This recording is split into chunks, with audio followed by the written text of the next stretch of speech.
digamos, la angustia de los argentinos. Esa es más o menos la idea.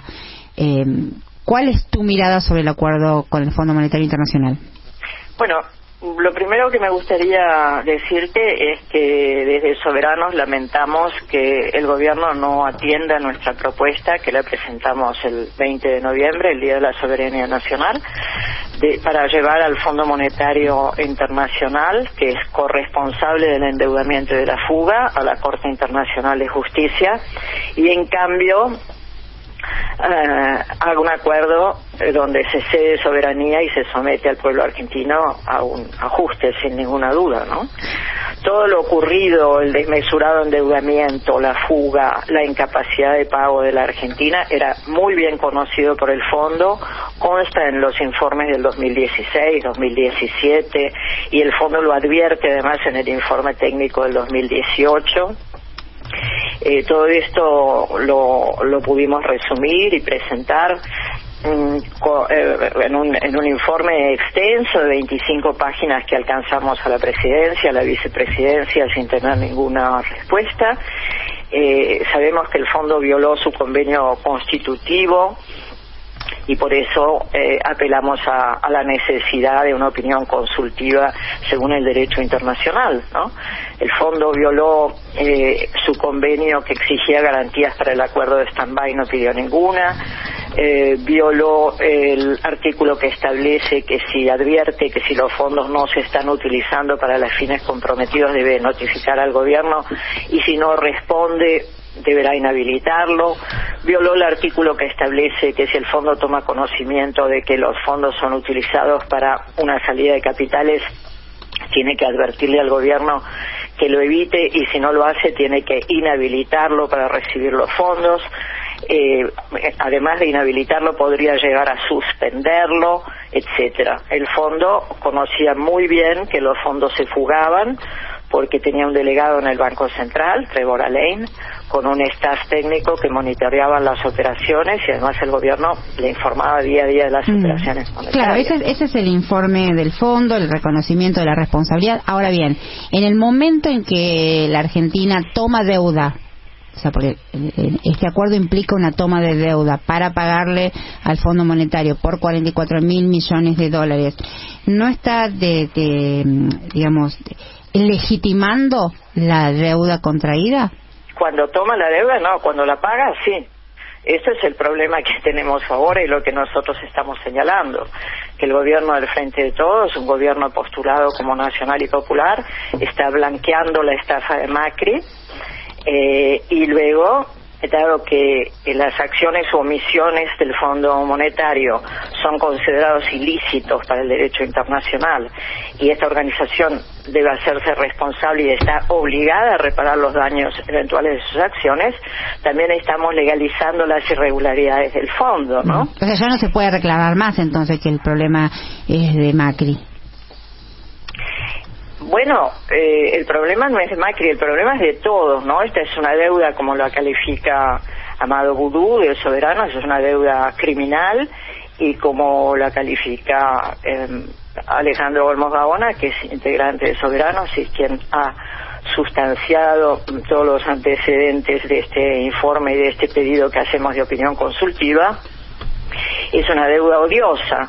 El presidente Fernández se confunde cuando responde, no a nosotros porque no nos ha atendido, pero públicamente ha dicho que esta no es una deuda odiosa, pues una deuda contraída por un gobierno democrático. Pero hay tres características de la deuda odiosa.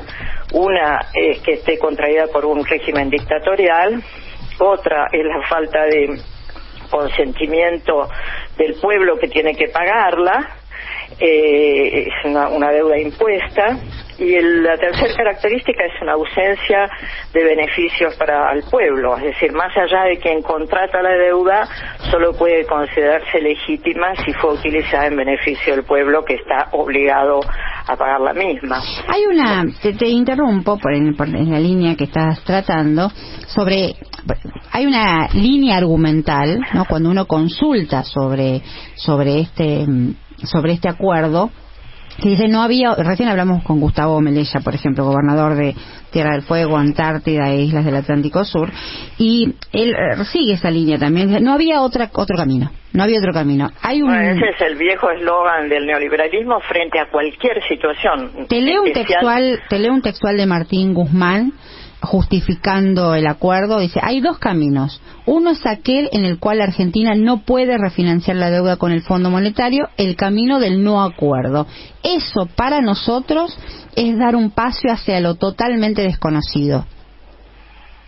Claro, entonces Guzmán prefirió dar un paso hacia lo conocido, que es lo que nos ha llevado hasta acá, ¿no? Yo he estado mirando cuidadosamente los anuncios de la Rúa del blindaje y se parecen muchísimo a los anuncios del gobierno ahora, se parecen lamentablemente, ¿no? Es una advertencia, nosotros tenemos la obligación de mirar nuestra propia historia, además es historia reciente.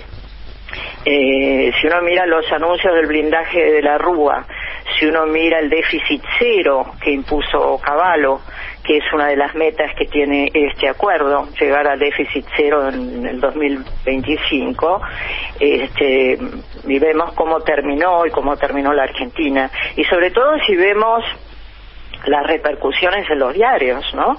Clarín y La Nación estaban tan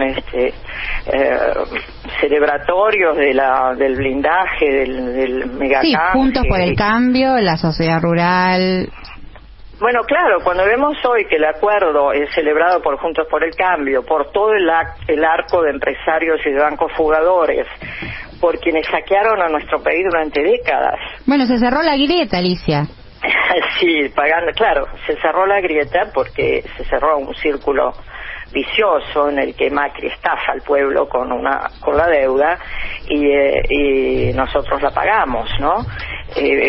Ahora, por ejemplo, Julio Cobos está dispuesto a dar un voto positivo, el gobernador de Jujuy, el nefasto Gerardo Morales, es un gran propulsor del acuerdo, Patricia Bullrich, algo cruje, Cintia, ¿no? Como sabemos, y no voy a decir algo nuevo porque esto lo dije hace 20 años en la Cámara de Diputados cuando me oponía, cuando el Congreso ya se estaba rindiendo las imposiciones del Fondo Monetario y saqué la bandera de Estados Unidos como una metáfora de la dependencia. El endeudamiento es una herramienta de control político, no solo económico, ¿no? Incluso viabiliza los requerimientos de los Estados Unidos en materia geopolítica. Así vemos como algunos están explicando cómo Argentina sigue erosionando a Venezuela en las Naciones Unidas, por qué Argentina no reconoció las elecciones en Nicaragua en la OEA, no se pronuncia enérgicamente contra los bloqueos, no cierra los acuerdos con China y con Rusia, ¿no? Son demandas muy claras, muy explícitas de los Estados Unidos, ¿no? Y hoy se dice que no habrá condicionamientos y que no habrá ajustes. Yo creo que es importante que entendamos, que analicemos todos y todas, porque nos toca a todos y todas pagarla. Y es fácil darse cuenta que esto no es verdad, ¿no? Se puede leer en Twitter la comunicación oficial del Fondo Monetario Internacional de lo que es un preacuerdo, porque en realidad es el anuncio de un acuerdo, no hay acuerdo todavía sellado. No, tiene que pasar por el Congreso además, ¿no? Que no es un dato menor. Como ya se ha anunciado, en realidad quedamos a merced, como bien dice el Fondo Monetario Internacional, de la aprobación del fondo, de lo que siga proponiendo Argentina. Pero ya hay algunos avances que podemos y que debemos observar. Pero el fondo dice, acordamos con Argentina en la importancia de reducir los subsidios de energía. Es un texto claro, es un ajuste, Cintia. Bueno, es la tapa de los dos diarios de hoy, La Nación y Clarín, hace eje en eso, ¿no? En el Argentina asumió el compromiso de bajar subsidios de energía. Dice Clarín, el fondo insiste, es el título, el fondo insiste en La Nación en el recorte de los subsidios. Eso se va a reducir algunos dicen, bueno, es una segmentación de tarifas hacia los sectores más pudientes. Y el planteo de fondo es un engaño, porque sobre todo va a perjudicar a las pequeñas y las medianas empresas, ¿no es cierto? Sería inadmisible, Alicia, un tarifazo energético sobre las pymes. Bueno, pero ya está pactado. ya está pactado, porque reducir los subsidios es un aumento de tarifas, ¿no? Eso está bien claro.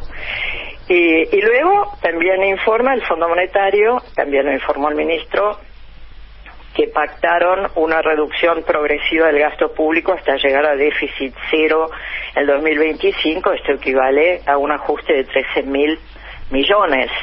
Es decir, veamos la Argentina de hoy, con el 50% de personas en la pobreza, con el 32% de personas con empleo precario, con 1 de cada 4 niños en la pobreza.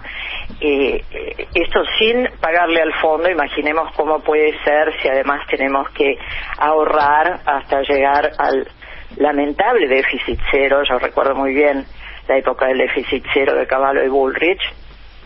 Alicia. Buen día. ¿Qué tal? Buen día, Alicia Castro Alanonchi te saluda. Y en este sentido, usted que es una dirigente que cuenta y que es muy respetada por la vicepresidenta, ¿cómo hay que interpretar este silencio que está manteniendo Cristina Kirchner desde el viernes a hoy? No, yo no interpreto a las personas, no, pregúnteselo a Cristina. Yo no puedo dar interpretaciones. Yo le puedo dar mi interpretación y le puedo dar la interpretación de soberanos, ¿no? ¿Qué más se sabe de este acuerdo, de lo poco que se sabe, no? Primero, sabemos que vamos a contraer más deuda para pagar esta deuda. Eso tiene que quedar claro. No estamos parando el círculo de la deuda, ¿no? Estamos contrayendo más deuda para pagar la deuda de Macri, ¿no? Ahora, ¿tenés expectativas de que en el Congreso el Frente de Todos pueda tener alguna acción reparatoria sobre este acuerdo? Soy escéptica porque vi lo que pasó durante todos estos años, ¿no? Cuando el déficit cero tampoco le gustaba a muchos diputados y senadores y lo votaron por distintas razones, por disciplina partidaria, por cuidar los cargos o por algo que es la misma cantinela de hoy, no hay alternativa. O lo mismo que decía de la Rúa, la Argentina con esto se encamina hacia el desarrollo. Me gustaría, si me permitís, dar 2 o 3 puntitos que me preocupan. Sí, claro, sí. ¿Qué más se sabe? Por eso decíamos de lo poco que se sabe, ¿no? Porque hay estos acuerdos, estos indicios del preacuerdo, pero quedamos atados ahora a las decisiones del fondo, dado que el acuerdo ya se anunció. Entonces, vamos a contraer más deuda para pagar esta deuda, es decir, el endeudamiento puede ser ilimitado, ¿no? La deuda con el fondo es literalmente impagable, dice el filósofo Rocco Carbone. Pasa a tener el sentido de una esclavización del pueblo argentino, es una forma del sistema colonial esclavista tan practicado por los Estados Unidos. ¿Por qué lo dice? Va a haber un recorte del gasto público con control trimestral de ejecución presupuestaria según el cumplimiento de las metas. Los aumentos de salarios y jubilaciones solo si se cumplen las metas fiscales. Además, amigos, amigas, para los que dicen no va a haber ajuste, el ajuste está hecho, ¿no? La jubilación mínima es de 29.000 pesos. Los trabajadores tienen sueldos que en muchos casos no pasan la línea de indigencia, etcétera, etcétera. Va a haber un achicamiento de la brecha cambiaria. Maestros del eufemismo, los que pactan este acuerdo, cuando dicen achicamiento de la brecha cambiaria puede sonar como algo bueno. Están diciendo que va a haber están anunciando una devaluación de por lo menos el 30%, con lo cual se va a pulverizar el poder de compra, el poder adquisitivo de los salarios de los trabajadores y de los saberes de los jubilados. Va a haber tasas de interés positivas para alimentar la especulación financiera y guardar los dólares para pagarle al Fondo Monetario Internacional. En este marco va a haber una continuidad de pago a los bancos de la LELIX y otros instrumentos a tasas por encima de la inflación, que como sabemos son mecanismos que han vaciado las reservas de Argentina hasta ahora y lo van a seguir haciendo. Y además va a haber la instalación de la misión de control permanente del Fondo Monetario en la Argentina, ¿no? Con una auditoría general a cargo de un británico, Ben Calmanson, que va a ser virtualmente un nuevo ministro de Economía, ¿no? Esto me parece un tema de extrema gravedad.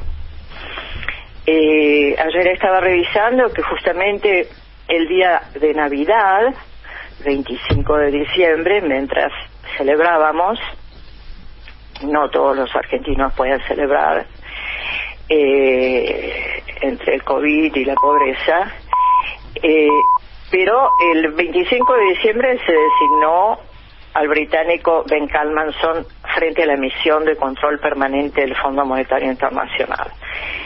Va a hacer una auditoría general de nuestra política económica. ¿Puedes adivinar, Cintia, o compañeros que están compartiendo este diálogo, con cuántos funcionarios estaría previsto su desembarco? ¿El de la comisión del fondo, decís? Sí. ¿Con cuántos? Con 112 funcionarios. Porque no va a auditar solamente el Banco Central de la República Argentina, va a auditar toda nuestra política económica. Es decir, vamos a tener al Fondo Monetario en la FIP, en el Banco Central, en el ANSES, en el Ministerio de la Producción. ¿Van a haber 112 funcionarios del Fondo Monetario auditando las cuentas argentinas? ¿Eso es lo que decís? Exactamente. Alicia, tengo las noticias, tengo que ir a las noticias, pero, digamos, en este panorama, me gustaría preguntarte, si vos dijeras, ¿qué es lo que más me preocupa en términos del futuro político del Frente de Todos? Bueno, yo creo que, que el acuerdo pase por el Congreso no es una muestra fantástica de democracia, es una exigencia del Fondo Monetario Internacional. ¿Por qué? Porque así como el fondo prestó claramente para beneficio del gobierno de Mauricio Macri para pagarle la campaña, también está interesado en erosionar los gobiernos populares. De modo que yo creo que el Frente de Todos, votando este nuevo acuerdo, en lugar de intentar una moratoria y explorar otros caminos como la denuncia de las irregularidades del fondo, va a continuar pulverizando su base electoral, ¿no? Y luego, en este virtual cogobierno que va a ser el Fondo Monetario Internacional a partir de ahora en la Argentina, yo digo, ¿estamos de acuerdo los argentinos y las argentinas en estar gobernados por el Fondo Monetario Internacional? Porque si el fondo va a gobernar la Argentina... Sí, necesito ir a las noticias. No, lo último, sí. Hagamos un plebiscito o hagamos una consulta popular, como propuso el gobernador de San Luis, Alberto Rodríguez Sá. Hagamos una consulta popular a ver si, además de pagar la estafa de Macri, además de convalidar las irregularidades del fondo, queremos realmente estar cogobernados por el Fondo Monetario Internacional. Alicia Castro, gracias por este contacto con la M750. Gracias a ustedes. Alicia Castro, ex